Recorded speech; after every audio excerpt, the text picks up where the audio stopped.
तरल ବର୍ଜ୍ୟବସ୍ତୁ ପୋଣ୍ଡ ବାଡ଼ ଭାଙ୍ଗିବାରୁ ଚାଷ ଜମି କ୍ଷତିଗ୍ରସ୍ତ, ଜନଜୀବନ ଅସ୍ତବ୍ୟସ୍ତ।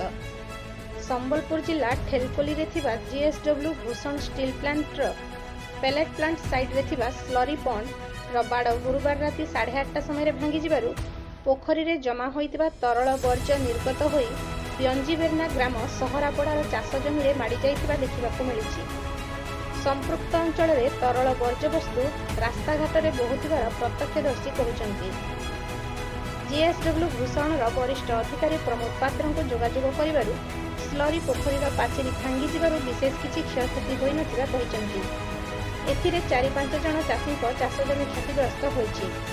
ଆକଳନ କରାଯାଇ କ୍ଷତିପୂରଣ ଦିଆଯିବ ବୋଲି ଶ୍ରୀ ପାତ୍ର କହିଛନ୍ତି। ଏହି ଦୁର୍ଘଟଣାରେ କେହି ମୃତାହତ ହୋଇନାହାନ୍ତି ବୋଲି ଠେଲପଲ୍ଲୀର ପୁଲିସ କହିଥିଲେ।